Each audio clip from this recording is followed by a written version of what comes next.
안녕하세요. 자, 우리 제2교시 제1영역 실천론 보겠습니다. 자, 실천론은 크게 5개의 기둥으로 이루어져 있다. 이렇게 생각하면 되거든요. 그래서 우선 또 기둥 하나부터 보겠습니다. 이 첫 번째는요. 우선은 자, 사회복지 실천에 대한 이해인데요. 그래서 제1장에 개념 정의가 나오죠. 그죠? 1장에. 근데 여기서 이제 사회복지 실천의 개념 및 정의라고 되어 있지만 여기서 일단 중요한 것은 사회복지 실천의 목표 또는 목적 이렇게 나옵니다. 뭐 목표로 물어보든 이제 목적으로 물어보든 상관없어요. 그래서 이 핑커스와 미난이 제시한 4가지 우선 알고 있어야죠. 사람들이 즉 클라이언트가 문제를 해결하고 처리하는 능력을 신장시켜준다. 클라이언트 문제를 대신 해결한다. 그러면 안 되죠. 그 다음 이제 사람들을 그들의 자원과 서비스 기회를 제공해주는 체계와 연결하고 이들 체계 효율적이고 인간적인 작동을 증진, 사회 정책의 개발 개선에 이바지하는 거. 그죠? 그게 나오고요. 그 다음 두 번째 사회복지 실천의 기능이 나옵니다. 그래서 이 기능은요. 우리 시험에서 미국 사회복지사협회에서 제시한 사회복지 실천의 기능도 시험에 나오기는 했어요. 그죠? 그 다음 또 하나 포플이 제시한 그 기능. 포플의 경우에는 2가지로 제시를 하죠. 사회 정의 향상과 사회적 기능 증진. 그건 이제 COS와 SHM, 즉 자선조직과 인보관에서 나온 기능인데요. 자, 그래서 이 포플이 제시한 사회 정의 향상 기능과 관련된 활동을 고르라고 하는 문제가 나온 적이 있어요. 그죠? 그래서 이 목표와 그 다음에 목적, 기능, 그 다음 이제 세 번째가 이제 시험에 잘 나오죠. 사회복지 실천의 분류. 여기가 굉장히 중요하죠. 이 분류는요. 자, 마이크로, 그 다음에 메조, 그 다음 매크로 이렇게 3가지로 나눌 수 있고요. 자, 그래서 이게 시험에 나와요. 미시, 그 다음에 중시, 거시 이렇게 거시적 실천, 미시적 실천. 그런데 이렇게도 나오지만 그냥 2가지로 구분해서 직접 실천이냐, 그 다음에 간접 실천이냐 이렇게도 시험에 나오죠. 그러면 직접 실천, 간접 실천은 결국 마이크로와 매크로 이걸 구분하는 게 되는 겁니다. 알았죠? 동일한 거니까. 네, 동일한 거니까. 이렇게. 자, 특히 우리 시험에 이제 이 중시적 실천과 관련돼서 시험에 출제가 되었죠. 그래서 해당 문제 잘 알고 있어야 하고요. 자, 그 다음에 여기 제 1장에서 4번째로 사회복지 실천의 이념입니다. 4번째 사회복지 실천의 이념. 그죠? 그래서 이제 이 이념이 중요한데요. 이 이념에서 우리 어차피 자선조직 인보관과도 관련되어 있는 게 있어요. 그게 이제 인도주의 그리고 박애사상. 자, 요거 이타주의인데요. 요거는 COS에 영향을 줬죠. 이 COS는 자선조직협회를 얘기합니다. 즉 COS의 우회 방문원들의 철학이었죠. 그죠? 그 다음에 사회진화론. 이 사회진화론이 이것도 누구한테 영향을 줬어요? COS에 영향을 준 거죠. 그 이념 자체가 사회진화론, 사회통제적 측면과 관련이 된다라고 하는 거. 이 사회통제적 측면의 실천이 나오고 있는 것이 바로 자선조직협회입니다. 알았죠? 그리고 여기 인도주의 박애사상 여기서는요. 무조건적 봉사였죠. 여기는 인도주의 박애사상에서는 자, 그 다음 이제 민주주의가 있어요. 이 민주주의 이것은 주는 자와 받는 자의 평등이에요. 그러니까 받는 자의 자기결정권이 중요해져요. 그래서 자기결정 원리가 바로 민주주의로부터 나왔고 그 다음에 또 민주주의, 인부간 운동에 영향을 줬죠. SHM, 인부간 운동에 영향을 줬습니다. 자, 이 민주주의로 오면서 여기로 오면서 무조건적 봉사가 이제 뭐가 되는 거예요? 선택적 봉사가 되는 거죠. 즉 받는 자가 원하는 봉사를 해주게 되는 겁니다. 아셨죠? 그 다음에 이 개인주의가 있어요. 이 개인주의는 우리가 정책에서도 뭐 지역사회복지에서도 이게 이 개념이 나오고 있는데요. 이 개인주의라고 하는 것은 개인의 자유와 자율성과 독립성을 최대한 보장해줘요. 대신에 그걸 보장해줬으니까 그 책임을 네가 져라. 그래서 이 개인주의는 빈곤이나 장애의 책임을 개인 탓으로 돌리게 되는, 그죠? 근데 그로 인해서 수혜 자격이 축소를 가져오게 돼요. 그리고 열등처우의 원칙을 낳게 되죠. 또 이 개인주의는 좋은 의미로 보면 개인의 권리 존중. 또 하나가 개별화 사상에 영향을 줬다는 거예요. 얘가. 개별화. 그죠? 자, 이 개인주의, 그 다음 이제 종교적 윤리도 영향을 줍니다. 종교적 윤리 영향을 줘요. 그 다음 다양성이라고 하는 것도 영향을 주죠. 근데 이 다양성이라고 하는 것은 다양화라고 하는 것은 이것도 개별화 사상에 영향을 주었다라고 하는 것까지 알고 있어야 합니다. 그래서 제 1장에서는요, 뼈대를 보게 되면은 결국은 여기 분류 굉장히 중요하고요, 여기. 그죠? 그 다음에 이념도 중요해요. 이 두 가지가 특히 중요합니다. 자, 그 다음 제 2장으로 가게 되면, 자, 여기 이제 기둥 하나를 지금 보고 있습니다. 사회복지 실천에 대한 이해인데요. 먼저 개념 정의 봤고요. 그 다음 가치윤리를 보게 돼요. 가치와 윤리를 보게 되는데 왜 가치와 윤리를 보게 돼요?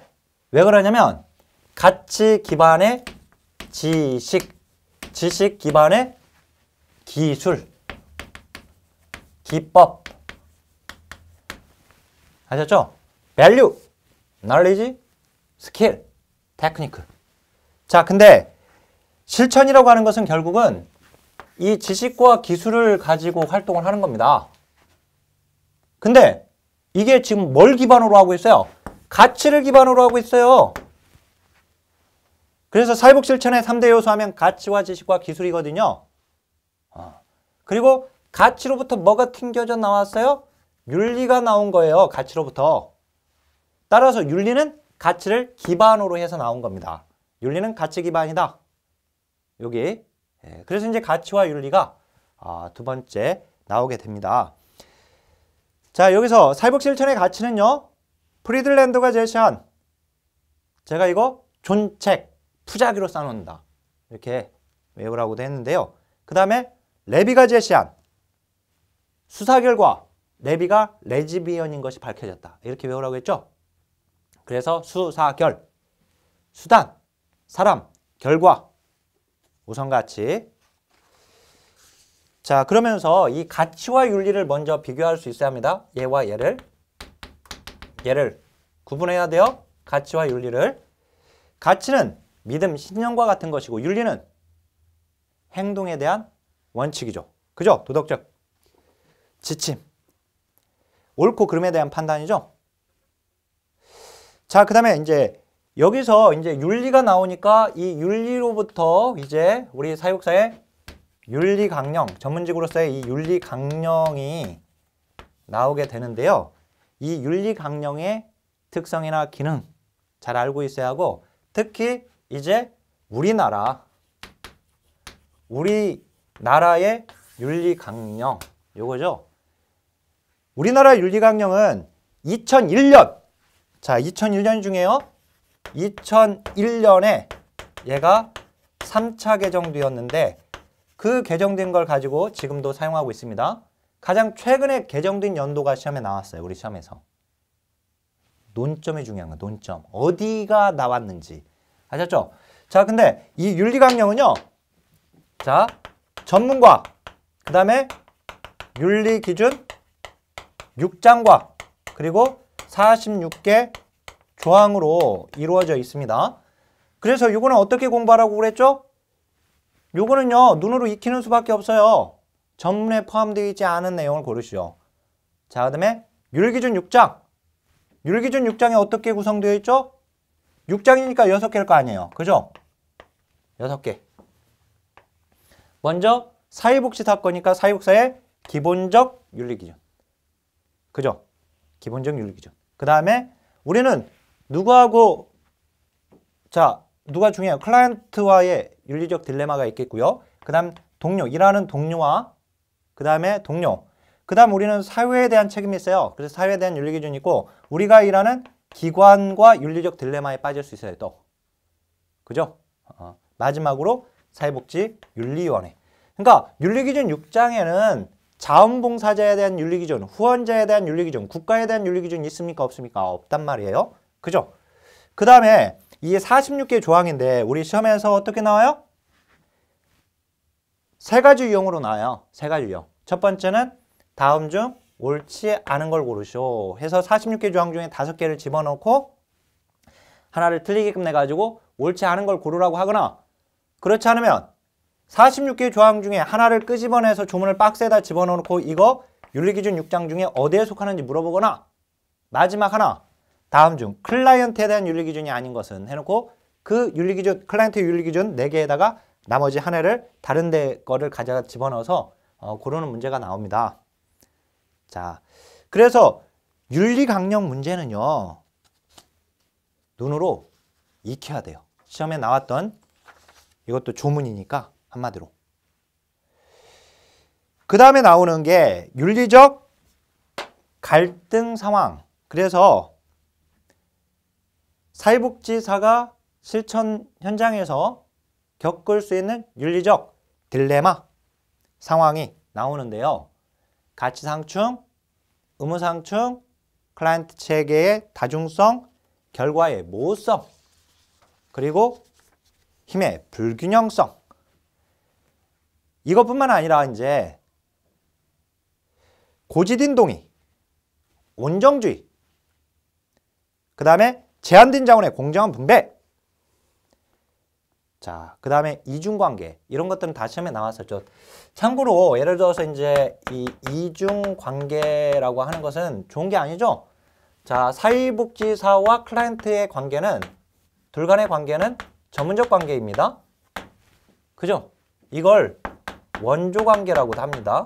즉 사회복지사가 도움을 주고 클라이언트는 도움을 받는 쪽이죠. 그죠? 자, 그런데 사회복지사와 클라이언트가 이 전문적 관계 이외에 다른 관계를 맺게 되면 그게 바로 이중관계죠. 따라서 이중관계는 좋지 않은 거예요. 예를 들어서 사적인 만남을 갖거나 클라이언트와 또는 돈을 서로 빌려주고 빌려받고 금전거래를 하거나 또는 성관계를 맺거나 이런 것들이 이중관계인데 이중관계는 좋은 게 아닙니다. 아셨죠? 좋은 게 아니란 말이에요.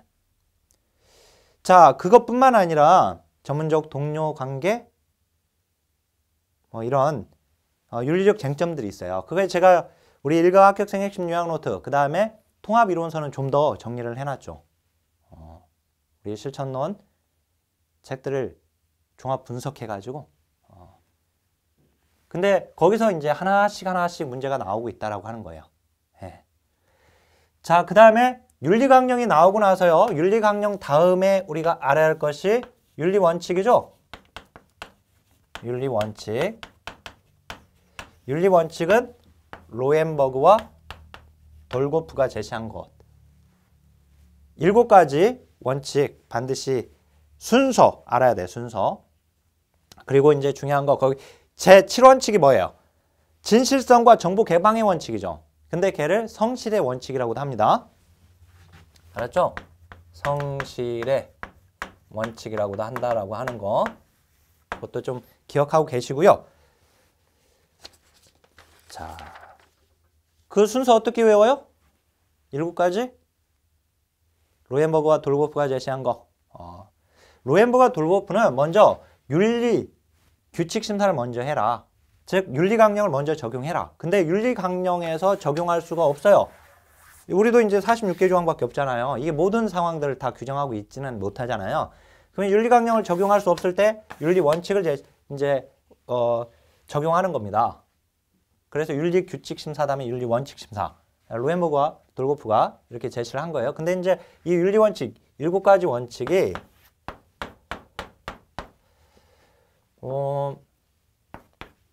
먼저 생명보호의 원칙은 1순위잖아요.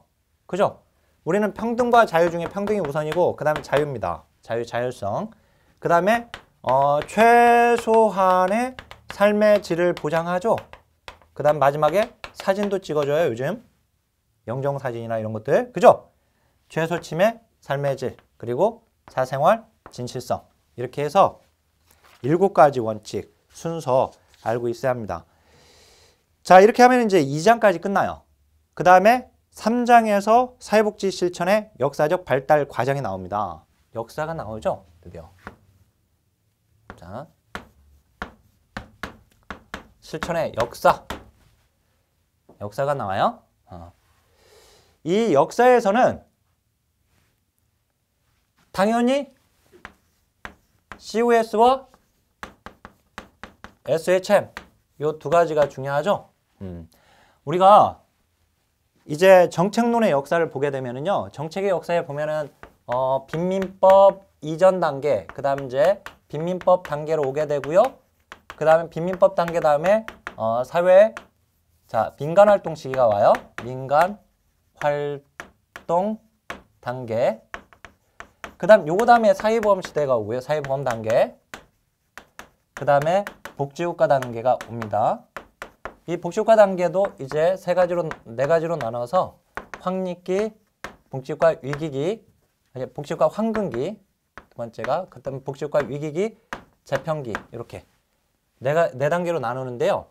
거기서 큰 틀에서 보면 이제 이 민간활동 단계에 바로 요 2가지가 나오는 거예요. 여기 자선조직과 인보관운동. 자, 근데 자선조직은 빈곤의 원인을 어디로부터 찾아요? 그 개인으로부터 찾아요. 개인. 그러니까 어떻게 해야 돼요? 빈곤의 원인이 개인이니까 개인을 변화시켜야 돼요. 자, 개인을 변화시킨다라고 하는 것은 개인의 뭐를? 사회적 기능을 증진시키는 것이에요. 반면에 인보관운동은 환경, 사회 구조가 문제라고 봅니다. 사회 구조가. 따라서 사회를 뜯어 고쳐야 돼요. 그래서 사회 개혁이 나오는 거예요, 여기가. 근데 사회 개혁이 나오는데요. 그런데 사회를 개혁한다는 것은 사회 정의를 향상시키는 거예요. 그래서 앞서 이제 포프리 사회복 실천의 기능을 구분할 때 여기 사회적 기능 증진과 사회 정의 향상 이렇게 둘로 나눈 게 자선조직과 인보관으로부터 나왔다라고 제가 말씀드렸죠. 예.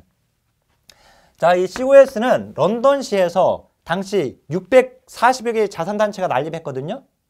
그래서 서비스의 중복, 소외, 누락 이런 문제가 발생되니까 서비스를 조정하려고 했던 겁니다. 서비스 조정이 목적이었죠. 반면 인보관운동은 1854년 데니슨 목사님이 옥스퍼드 캠브리지 대학 학생들하고 같이 빈민가로 뛰어들어 버렸어요. 슬럼가로. 서비스를 뭐 하려고? 서비스를 직접 제공하려고 뛰어들어 버린 거예요. 알았죠? 아, 중요한 거 당연히 COS 다음에 인보관운동이 나왔습니다. 시대순으로 보게 되면 아셨죠? 요거. 자, 이 자선조직협회로부터 개별사회사업, 그 다음에 인보관운동으로부터 집단사회사업 이 2가지가 모두 영향 준 게 지역사회, 조직사업. 이렇게. 자, 근데 이 자선조직협회에서는요. 가치 있는 빈민과 가치 없는 빈민을 구분했죠. 그래서 이게 뭐냐면 구빈법 이념에 기초하고 있었죠. 얘가. 즉 그 말은 가치 있는 빈민, 가치 없는 빈민 이렇게 나눴어요. 그래서 가치 있는 빈민에게만 원조를 제공하려고 했습니다. 자, 진짜 이 사람이 가치 있는 사람인가? 그렇지 않은 사람인가? 알기 위해서 뭘 했어요? 자산조사한 거예요. 모든 빈민을 원조 대상으로 삼지 않았단 말이에요. 그러니까 자산주의협회는. 알았죠? 가치 있는 빈민만. 구제할 만한 가치가 있는. 자, 반면에 인부관 운동에서는 여기가 자산조사라면 여기는 연구조사예요. 연구조사. 연구조사를 했습니다. 네, 이렇게 반드시 구분해서 알고 있어야 돼요. 자, 그리고 우리가 이제 그 위에도 여러 가지 이 내용이 있습니다. 자선주직 인부관 운동에서. 이건 뭐 100% 그냥 나오는 거죠? 여기 이거 100%예요, 100%. 자, 이거 100%. 100% 시험에 나오는 거죠? 자선주직 인부관은. 그래서 이 내용은 잘 알고 있어야 합니다. 둘 다 민간활동이에요. 민간활동 단계잖아요. 그리고 이것을 이궤도 접근이라고 하는 거예요. 투트랙 어프로치. 이 궤도 접근. 궤도, 트랙. 마치 철로처럼 COS는 인간에서 원인을 찾고 있고 얘는 환경에서 원인을 찾고 있는 거예요. 그러니까 이건 통합 방법이 아니죠. 이 궤도 접근은. 통합 방법이 되기 위해서는 환경 속에 인간이 되줘야 하니까. 그죠? 예. 그 부분 잘 알고 계시고요. 기타 뭐 우리가 인부관 운동은 뭐예요? 인부관 운동은 권한부여 모델의 이념적 기원이 되었습니다. 자, 그 다음에 역사가 좀 더 설명을 해드리면 역사에서 자, 자선조직협회로부터 자, 이 COS로부터 개별사회사업이 시작됐다라고 했잖아요. 자, 얘 다음에 얘입니다. 근데 이제 우리가 이렇게 우선 나눠보면 영국이 먼저 시작했고 그 다음에 미국으로 갑니다. 영국의 COS 1869년이죠. 여기는 1877년. 무조건 유효해야 합니다. 이거. 그죠? 그 다음에 SHM 인부관 운동은 1884년. 뭐? 토인비올. 미국 최초의 인부관은 1886년. 근린조합이죠?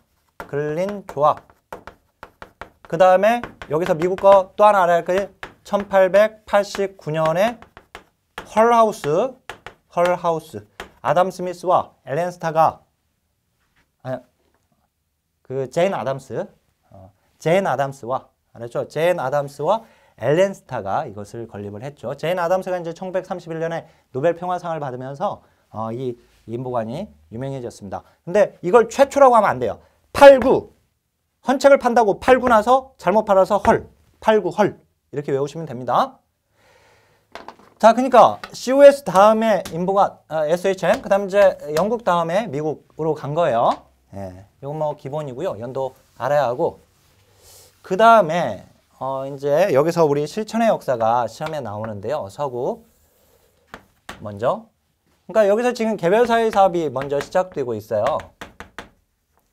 개별사회 사업이 여기서 나왔는데 맨 처음에 우회 방문원들, COS의 우회 방문원들이 맨 처음에 무급이었죠. 무급 자원봉사자들이었는데 1900년이 넘으면서 유급으로 바뀝니다. 이들이 유급으로 바뀌면서 이제 개별사회 사업가의 효시가 되는 거죠. 그리고 나서 이 아줌마들 왜 돈 받지?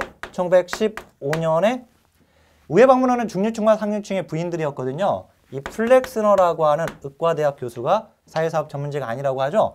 그래서 1917년 메리 리치몬드 선배님께서 리치몬드 여사, COS의 사무국장을 역임했던 리치몬드 여사가 사회 진단이라는 책을 쓰죠. 사회 진단. 요거 알아야 돼요. 책 언제 집필됐는지. 그래서 여기서 이제 진단주의가 시작하게 되고요. 자, 그 다음에 미국에서 1929년에 대공황이 있을 때 그 이후에 1930년대에 오토랭크의 기능주의가 등장하게 됩니다. 그래서 진단주의와 기능주의가 몇 년간? 25년간 대립하게 되죠. 자, 그걸 퍼서 엎어버렸다. 묶어버렸다. 누구? 1957년에 펄만이. 자, 이거 연도 다 외워야 돼요. 펄만이 문제 해결 모델을 제시하죠. 문제 해결 모델 케이스웍 문제 해결 과정이라는 책을 집필합니다. 이 펄만의 책 저도 소장하고 있는데요. 어떻든 이제 이 책을 집필했고요. 자, 그리고 이제 1960년대 이후로 통합바람이 불고요. 그 다음에 1970년대 통합 모델들이 등장합니다. 그래서 우리가 실천의 역사에서 보면은 1920년대부터 펄만의 지금 이 문제 해결 모델 나올 때까지 1950년대까지를 전문직의 분화학이라고 하는 거예요. 자, 그 다음에 1929년에 뭐가 있었어요? 밀포드 회의가 있었어요. 밀포드 회의는 개별 사회 사업의 8가지 공통 요소를 발표했죠. 그죠? 자, 전문직의 분화기를 스페셜리스트, 그 다음에 60년대 이후에 제너럴리스트, 일반주의 접근, 통합방법론 이렇게 얘기를 합니다. 자, 그리고 이 진단주의와 기능주의 이걸 구분하는 문제가 시험에 나와요. 근데 진단주의가 기능주의에 영향을 주지 않았습니다. 서로 다른 거예요. 서로 뭐 얘가 얘한테 영향을 줬다, 뭐 계승했다 그런 말 하면 안 돼요. 프로이트의 정신분석 이론은 누구한테 영향을 줬어요? 진단주의에 영향을 준 겁니다. 거기까지 알고 계시면 돼요. 그 다음에 이제 우리나라 역사가 있는데 우리나라 역사 반드시 알아야 할 것들 그 다음에 연도 뭐 예를 들어서 1947에 28, 47년에 이화여자대학교 사회복지학과가 만들어지게 되었고 1956년 이대 복지관 대학 부설 최초 사회복지관 그 다음 이제 1952년 카바의 영향 알아야죠. 83년 개정사항 우리가 법제에서 말씀드리겠지만 사회복지사업법 제정됐을 때가 70년이고 그 다음에 개정된 사항들이 있어요. 70년에 2가지 알아야 하고 83년에 3가지 97년에 3가지 그 전에 92년에 2가지 92년에 2가지 97년에 3가지 그 다음에 2000년에 1가지 2003년에 2가지 이 개정사항 무조건 외워야 하거든요. 시험에 되게 잘 나오니까 알았죠? 1989년 주택건설 촉진법 사회복지관 건립 의무화했죠. 영구임대 아파트 건립 시에 자 67년 사회복지사 협회 67에 42 해가지고 외우라고 했었고요. 그죠? 사회복지 전담군무원과 관련된 내용도 행정론과 관련해서도 굉장히 중요합니다. 자 그러면 이제 우리 자 네 번째 이제 역사 다음에 지금 우리 사회복지 실천의 2의 부분이에요. 자 네 번째 이 실천 현장에 대한 이해 해가지고 여기서는 2가지가 중요합니다. 이 실천 현장을 이제 분류하는 것과 그 다음에 실천 현장에 대한 분류 그래서 1차 현장이냐 2차 현장이냐 이용시설이냐 생활시설이냐 간접 서비스 기관이냐 직접 서비스 기관이냐 이런 것들 시험에 무조건 나오는 거죠. 네. 그 다음에 중요한 것이 실천 현장에 이제 여기 분류하고 그 다음에 또 하나가 중요한 게 사회복지사의 역할. 그죠? 자, 소셜워커의 역할, 사회복지사의 역할 해서 중개자, 중재자, 조력자, 옹호자, 조정자. 그랬죠? 이 조력자는 또 조성자라고도 하죠. 이네블러. 그죠? 네. 이런 사회복지사의 역할에 대한 부분까지 반드시 알아야 합니다. 물론 이제 사회복지사의 역할에서 보면 이제 그 기능에 따른 사회복지사의 역할이 있어요. 그것도 이제 은근히 몇 번 나오기는 했었죠. 자, 이렇게 하면은 첫 번째 기둥이 끝났습니다.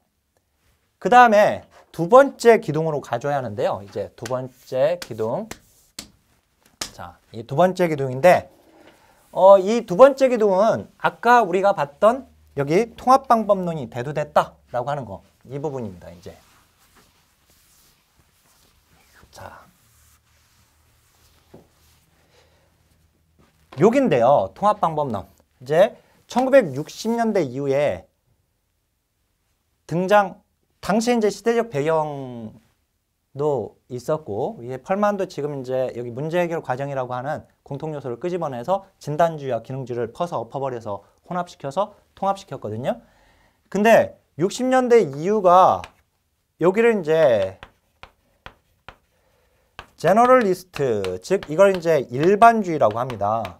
일반주의라고 하는 얘기가 단어가 나오면 아 이거 통합방법론 얘기하구나 이렇게 알면 돼요. 그래서 요 시기 때 이 통합 방법의 등장 배경을 물어보는 문제가 나와요. 아셨죠? 그 다음 또 하나 이 통합 방법 등장 배경과 더불어서 이 시기에 통합 방법론의 특징이 나옵니다. 이 맥마흔이 제시한 걸 기준으로 해서 그 위에 여러 가지가 더 나왔으니까 그걸 반드시 알아야 돼요. 그 다음에 우리가 이제 제너럴리스트라고 얘기했지만 유니테리 어프로치, 즉 단일화 접근. 단일화 접근이라고 하는 말이 나와도 아 이거 통합 방법이구나. 근데 이궤도 접근, 그것은 통합 방법이 아니라고 그랬어요. 알았죠? 그리고 이 통합 방법에 있어서 이론적 기반이 뭐냐면 이론적 기반 첫 번째 환경 속의 인간, 두 번째 체계론, 세 번째 생태체계론. 이게 바로 이론적 기반이에요. 그래서 이게 인행사에서 우리가 공부를 했던 건데 실천론에서 그래서 여기서 문제가 나오는 겁니다. 아셨죠? 자, 그러면 이제 그 다음에 나오는 게 이제 1970년대 이후에 통합 모델들이 나오는데요. 우선 통합 모델에서 이 핑커스와 미난의 사체계, 그 다음에 여기다가 컴튼과 갤러웨이, 여기다가 두 가지를 추가시켜가지고 6체계, 컴튼과 갤러웨이의 신문제해결 모델 또는 컴튼과 갤러웨이의 문제해결 모델이라고 하죠. 그 다음에 저메인과 기트만의 생활 모델, 골드스타인의 단일화 모델, 그거는 그냥 통합 모델이다 라고 하는 것만 알면 돼요. 우선은 이 두 가지가 중요합니다. 그 다음에 그러니까 자, 이 단일화 모델하고 그 다음에 생활 모델, 아 이거 통합 모델이구나 이렇게. 그 다음 이제 강점 관점이 나와요. 강점 관점. 이 강점 관점, 이건 누구하고 비교를 해야 돼요? 병리 관점과 비교를 해야 합니다. 이 강점 관점이 바로 권한부여 모델이고, 즉 인파워먼트 모델이고, 이것이 또 역량 강화 모델이라고도 합니다.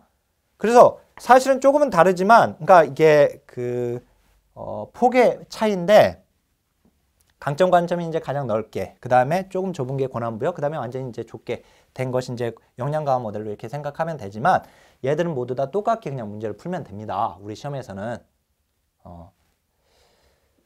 자, 여기까지. 자, 근데 이 통합 모델로 제가 이걸 소개했잖아요. 그래서 우리가 이 통합 모델은 강점 관점을 취하고 있어요. 지금은. 강점 관점을. 특히 강점 관점에서 사회복지사와 클라이언트의 관계를 여기가 제공자와 여기가 수혜자가 아니라 여기는 소비자죠. 또한 클라이언트를 파트너로 보죠. 협력관계로 봅니다.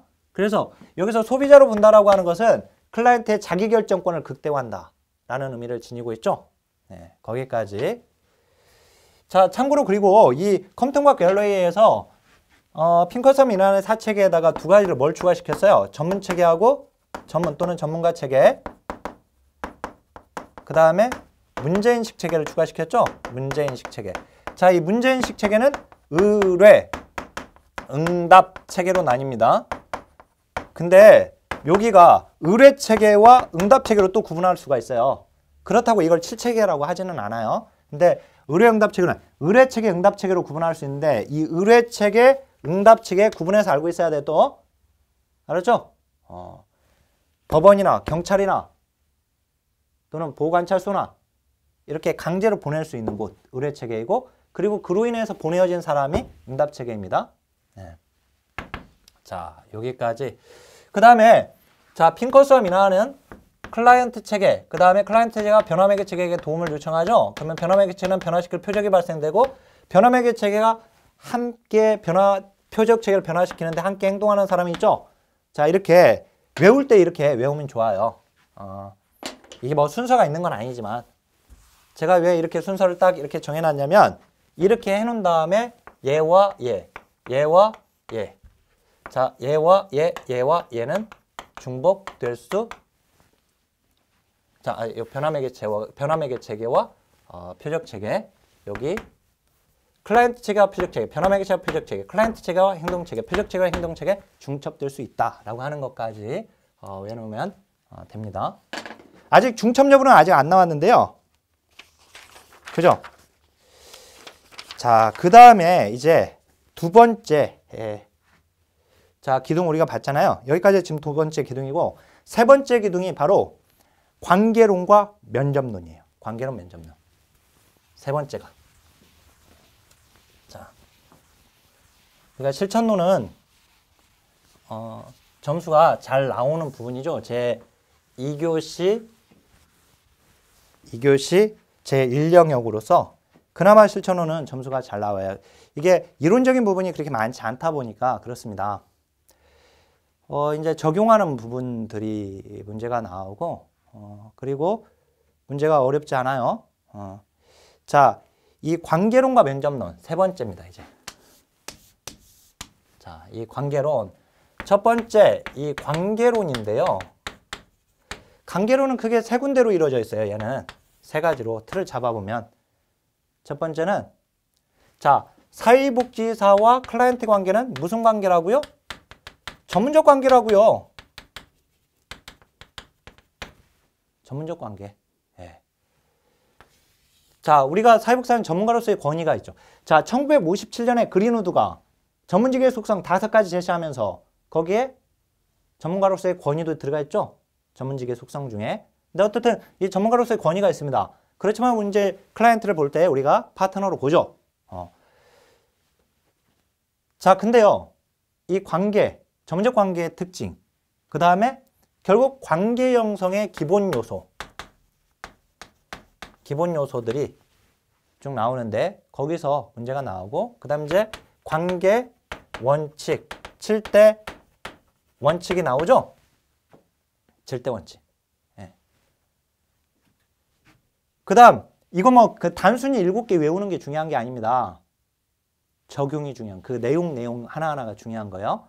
개별화, 그 다음에 통제적 정서적 관여, 뭐 이런 내용들이 어떤 내용인지. 예를 들어서 통제적 정서적 관여는 사회복지사의 감정을 통제해서 클라이언트의 정서를 민감하게 관여하는 것이죠. 클라이언트의 감정을 통제한다면 틀린단 말이에요. 그런 것들 조심해야 돼요. 예를 들어서 비심판적 태도는 객관적 심판 가능합니까? 아니죠. 근데 객관적 판단, 평가 가능하죠. 객관적 평가는 가능하단 말이에요. 근데 객관적 심판은 잘못됐죠. 왜? 심판하지 말라는 거니까. 그런 것들을 알아야 돼요. 자기결정과 비밀보장은 한계가 있고, 그죠? 모든 자기결정권을 인정해 줄 수 없죠. 그런 문제들이 나와요. 그 다음 이제 이 관계 형성의 방해 요인들이 시험에 나옵니다. 이 비자발성이나 그리고 이제 전이나 역전이나 뭐 이런 것들이 이제 여기서 나오게 되는데, 그런 내용들을 잘 알고 있어야 하고요. 뭐 예를 들어서 기본 요소, 관계 형성에 이제 도움이 되는 요소 중에 이 자기 노출, 뭐 공감 이런 것들이 지금 다 나왔던 거예요. 그 다음 이제 두 번째 이 면접론이죠. 이 면접론. 여기서는 먼저 면접의 특징,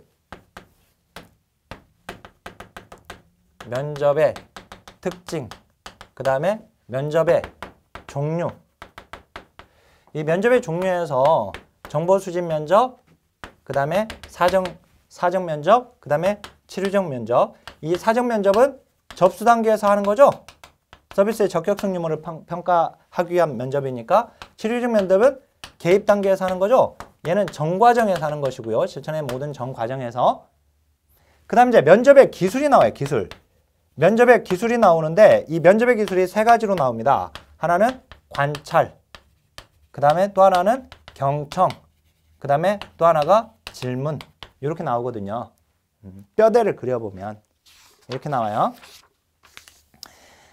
그래서 우리 여기 이제 관찰할 때 주목해야 할 사항이 있고요. 그 다음 이제 이 경청 기술과 관련해서 바꿔 말하기, 반영, 요약, 이 내용들 잘 알고 있어야 하는 내용이고요. 그럼 면접 기술로서도 중요한 거예요. 면접 기술 그 자체만으로도. 알았죠? 바꾸어 말하기. 그 다음에 반영, 요약. 이 반영이 잘 안 나왔는데 이 반영도 중요합니다. 그 다음에 이제 질문에서 개방형 질문, 폐쇄형 질문을 구분하는 문제가 나오죠? 얘가. 개방형 질문과 폐쇄형 질문. 우리 조사론에서의 개방형 질문, 폐쇄형 질문과 여기서의 개방형, 폐쇄형 질문은 서로 달라요. 조사론에서의 폐쇄형 질문은 고를 응답을 정해놓고 그 중에 고르라고 하는 것이고, 자, 여기서는 뭐예요? 예, 아니요로 응답할 수 있는 것들이 다 폐쇄형 질문이죠? 식사하셨어요? 예, 아니요. 이렇게. 이게 바로 제가 식사하셨어요? 이렇게 물어본 게 폐쇄형 질문이에요. 자, 이 개방형 질문은 얘는 다시 둘로 나뉘죠? 구조화된 질문과 비구조화된 질문으로. 이 구조화된 질문은 주제를 정해놓고 물어보는 것이고 제안하고, 여기는 클라이언트에게 주제를 아예 맡기는 거죠. 오늘 무슨 이야기로 시작할까요? 이게 바로 비구조화된 질문이고, 구조화된 질문은 남편의 술 문제에 대해서 좀 더 얘기해 줄 수 있나요? 이렇게. 알았죠? 주제를 정해놓고 물어보는 거. 예. 그 다음 이제 질문, 피해야 할 질문. 그게 또 잘 나오고요. 사적 질문 다루기, 뭐 이런 것들. 아까 지금 면접의 방해 요인 중에서 이 침묵과 관련해서도 중요한 부분입니다. 이분 뭐 다 어렵지 않은 부분이어서, 그죠? 그 다음에 이제 네 번째 기둥이에요. 요거 다음에 네 번째 기둥은 바로 과정론입니다. 네 번째 기둥. 자, 과정론이죠. 이 과정론은 먼저 접수 단계와 자료 수집 단계 이렇게 붙여서도 하고요. 뭐 이렇게 나눌 수도 있습니다. 자료 수집 다음에 사정하죠. 자, 사정 다음에 자, 계획을 즉 수립합니다. 자, 그러니까 계획을 수립한 거예요. 계획 수립. 그 다음에 개입하고요. 그 다음에 평가, 종결하고. 여기서 끝나는 것이 아니라 뭐 사후 관리, 즉 사후 세션 이렇게 나눌 수가 있어요. 자, 그래서 이게 9장부터 13장까지 되어 있지만 사실은 그냥 요거는 그냥 이렇게 한꺼번에 정리를 하셔야 돼요. 우선은 이 과정론은요, 그 단계에서 해야 할 과업, 이게 아주 중요해요. 과업이. 근데 여기 접수 단계에서는 이 잠재적인 우리 기관에 이제 막 어떤 클라이언트가 왔어요. 근데 이 잠재적인 클라이언트가 될지 안 될지는 모르지만 이 사람이 실제 우리 기관의 클라이언트가 될지에 대해서 여기서 결정합니다. 즉 여기서 뭐래요? 서비스 적격성 유무를 판단하는 거예요. 앞서도 얘기했지만 이러한 서비스 적격성 유무를 판단하는 면접이 바로 사정 면접입니다. 그러니까 사정 면접은 사정 단계에 하는 면접이 아니라고요. 알았죠? 그리고 여기 개입 단계에서 실시하는 것이 치료적 면접이에요. 치료 면접. 그 다음에 여기서부터 끝까지 계속 가는 것이 정보 수집 면접이고요. 자, 그 다음에 이 접수 단계에서 중요한 과업이 바로 문제나 욕구를 뭐예요? 확인하는 거. 이거 굉장히 중요하죠?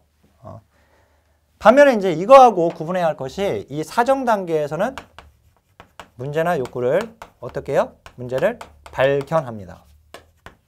그죠? 문제를 규정합니다. 문제를 형성합니다. 그 다음에 문제를 발견하는 그 과정에서 자료 수집 몽땅한 걸 가지고 이제 발견하는 그 과정에서 모자라면 다시 정보 수집도 해요. 정보 수집. 즉 자료 수집을 한다 이거예요. 자, 그러니까 무슨 말이냐면 결국 자료 수집을 한 걸 가지고 사정을 하는데 사정하다 보면 부족한 자료에 대해서 다시 자료 수집을 한다는 얘기예요.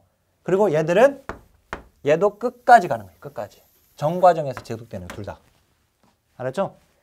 이걸 자료 수집 이 접수 단계도 자료 수집 이렇게 접수 단계와 자료 수집 이렇게 한 단계를 또 묻기도 하거든요. 전 과정에서 지속된다. 이 두 가지 전 과정에서 지속된다. 이거 반드시 알고 있어야 하고요. 자, 여기 계속해서 보면 이제 이 접수 단계에서 여기 우리 기관에 맞지 않으면 의뢰를 해줘야 돼. 다른 기관에. 참여도 유도하고 양가 감정도 다뤄줘야죠. 변하고 싶은 마음과 변하고 싶지 않은 마음, 그 양가 감정을 다뤄줘야 돼요. 이런 인테이크 시트, 즉 초기 면접지 여기서 작성을 하죠. 예. 그다음 이제 여기 자료 수집 단계에서 중요한 것은요. 이 자료 수집이 되는 출처, 어디로부터 자료 수집을 할 수 있는 거냐. 이게 중요합니다. 예. 여러 가지가 있는데 그 내용들. 그 다음 이제 이 사정의 특징도 여기가 잘 나와요. 사정할 때 이 사정의 특징. 우리가 병원에서는 진단이라는, 의료 모델에서는 진단이라는 용어를 쓰고요. 여기는 사정입니다. 우리가 막 이유 없이 막 기침이 막 나오는 거예요.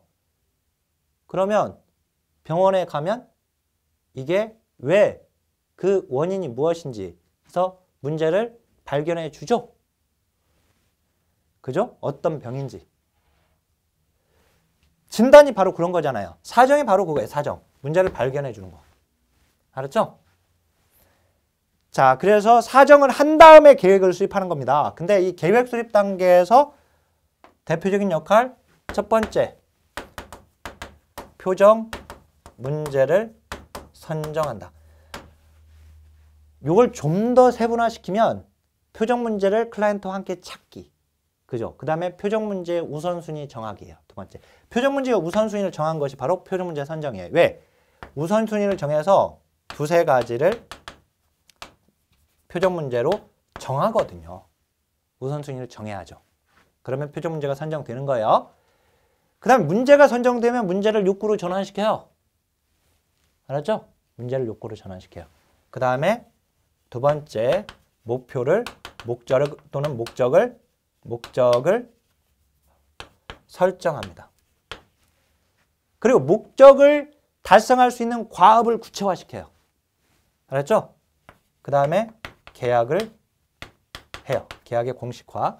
즉 계약서 작성.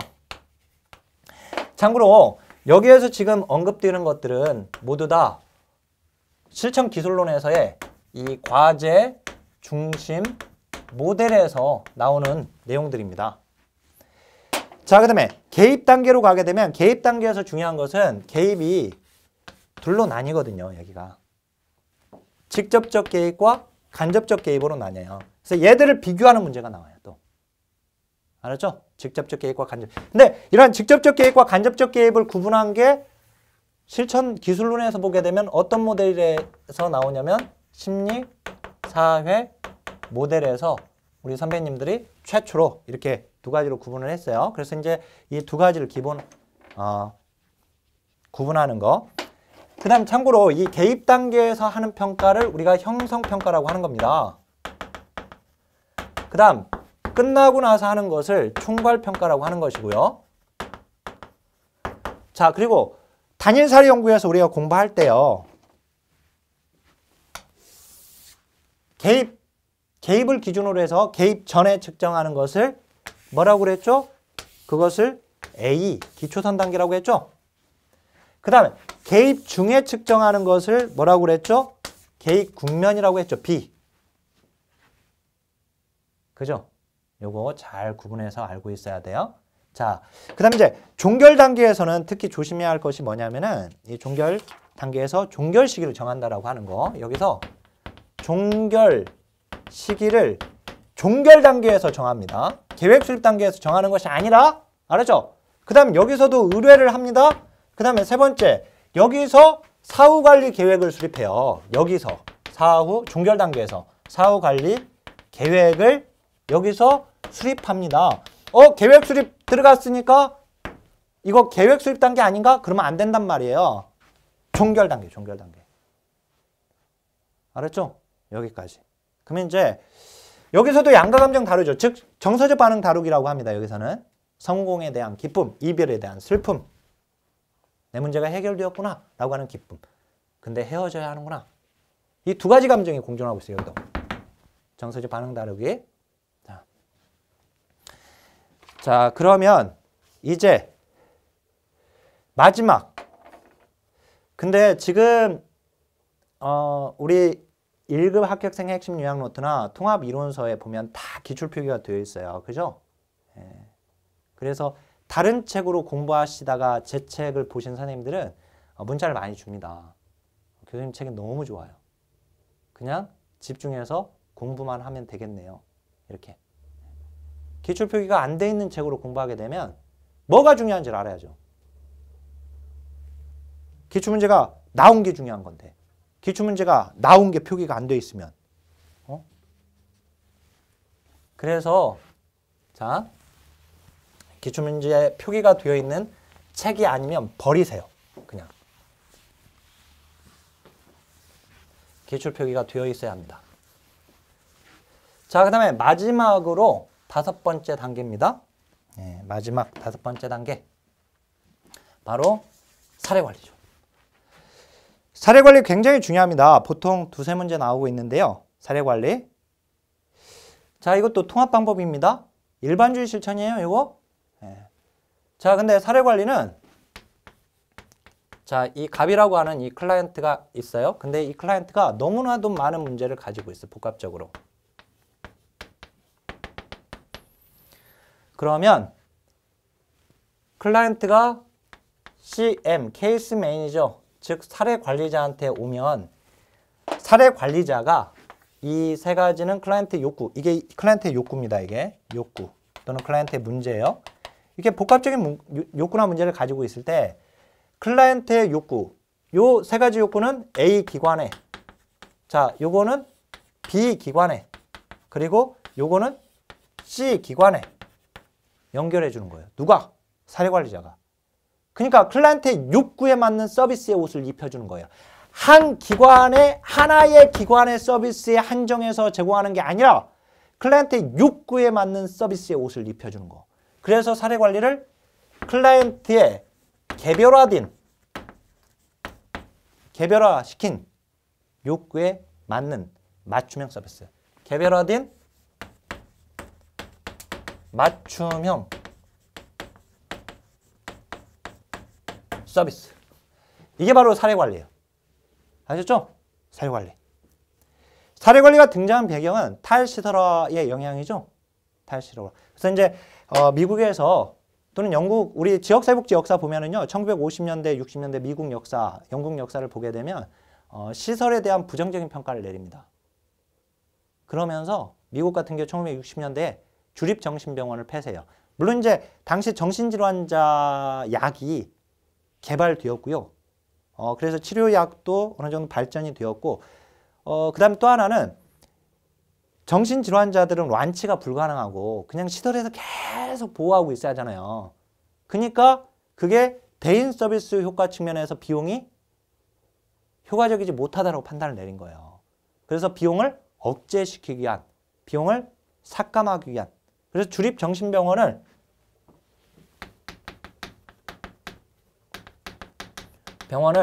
폐쇄하거나 또는 조기에 퇴원시켜가지고 이걸 없애거나 또는 조기 퇴원을 통해서 정신질환자들을 어떻게 해요? 집으로 돌려보내. 집으로 돌려보냈다는 게 뭐예요? 지역사회 보호하겠다는 거예요. 재가복지하겠다는 거죠. 그러면 재가복지하려면 어떻게 해야 돼요? 사회적 지지망을 이용하겠다는 거예요. 그래서 사회적 지지망, 중요성 뭐 이런 말도 나와요. 그죠? 결국 탈시설화, 복합적인 욕구를 가진 인구 증가. 그 배경에 보면 그 다음에 클라이언트와 그 가족의 보호 부담이 증가된다는 거. 클라이언트나 가족의 부담이 증가된다. 왜? 정신장애인을, 질환자를 집으로 돌려보냈으니까 집에서 가족들이 케어하기가 힘들죠. 아무래도. 그죠? 그래서 이제 1차 집단의 보호 능력을 향상시키려고 하는 것이 또한 사례 관리입니다. 그리고 이건 복지국가 위기기와도 관련되어 있는데요. 신자유주의의 핵심 기조 3가지에 보면은 다원화, 즉 민영화, 지방화, 지방분권화, 그죠? 시장화, 영리화입니다. 이 말들은요, 결국은 복지의 공급 주체가 많아졌다는 뜻이에요. 복지 공급 주체가 많아지게 되면은 서비스의 파편화 문제가 발생돼요. 그래서 이 서비스, 파편화된 이 서비스를 연계할 필요성이 생기는 겁니다. 그래서 사례관리가 또 등장하게 되는 거예요. 알았죠? 자, 그러면 사례관리의 이 등장 배경이 시험에 나오기 때문에 지금 말씀드린 겁니다. 목적과 특성, 뭐 당연하고요. 그 다음 사례관리의 특성에서 우리가 사례관리라고 하는 것은 문제 해결과 치료보다는 욕구 충족과 보호 관리예요. 사례관리 대상자들이 가지고 있는 그 문제라고 하는 것은, 그 욕구라고 하는 것은 단기간에 해결될 수 있는 것들이 아니라 그들이 살아가는 그 생애기간 동안에 계속 지니고 살아갈 수밖에 없는 것들이에요. 예를 들어서 치매 어르신 또는 중증 장애인 또는 정신질환자. 아셨죠? 따라서 욕구 충족과 보호 관리에 더 중점이 있는 겁니다. 문제 해결과 치료보다는. 그렇다고 임상적 개입이나 치료적 개입을 하지 않는다 그러면 안 돼요. 사례관리는 슈퍼맨, 슈퍼먼. 모든 역할은 다 한다. 이렇게 알고 계시면 되고, 그 다음 이제 공적인 부분을 확대가 아닙니다. 이거 공공과 민간 모두, 즉 공식적 서비스, 비공식적 서비스 모두를 활용합니다. 여기서 공식적 자원, 비공식적 자원 모두. 자, 사례관리자의 역할 또한 직접적 개입, 간접적 개입, 개입 자체가 직접적 개입, 간접적 개입이니까 사례관리의 역할에서 직접적 서비스 제공하는 이행자, 안내자, 교육자, 정보 제공자, 지원자. 자, 간접적 서비스를 제공하는 중개자, 연결자, 옹호자로서 역할을 하게 되죠. 마지막으로 사례관리의 그 과정, 이 과정이 나오거든요. 사례관리의 그 과정. 특히 요즘 이제 이걸 가지고 과정을 순서를 묻는 문제가 두 차례 나오기도 했어요. 최근에. 그래서 맨 처음에 아웃리치 또는 사례 발견, 사례 발굴. 단순히 그냥 기다리는 접수가 아니라 찾아 나서는 적극적으로 아웃리치. 항상 사정하고 계획을 하는 겁니다. 아셨죠? 먼저 사정을 하는 거예요. 그래야지 그걸 가지고 계획을 수립하는 겁니다. 그 다음 이제 개입과 점검은 본래 모니터링이라고 하는 것은 개입 안에 있는데요. 개입과 점검을 만약에 구분할 거면 개입 다음에 점검입니다. 개입되고 있는 그 서비스가 잘 제공되고 있는지 점검하게 되니까요. 알았죠? 평가 종결까지 이루어지게 됩니다. 그래서 자, 이번 시간은 이 사례 관리까지 지금 우리가 이제 실천론 전반을 다 또 보았습니다. 물론 이제 세부적인 내용 하나하나까지는 보기가 어려웠었지만은 전체적인 틀이 이렇게 구성되어 있다라고 하는 거.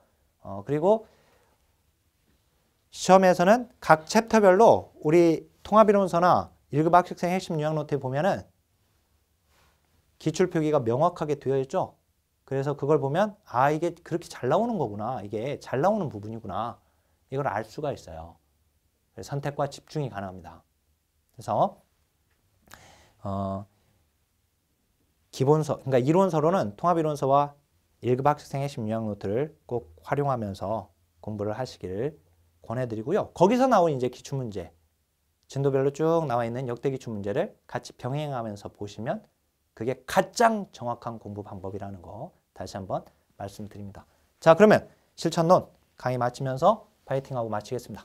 하나, 둘, 셋, 파이팅!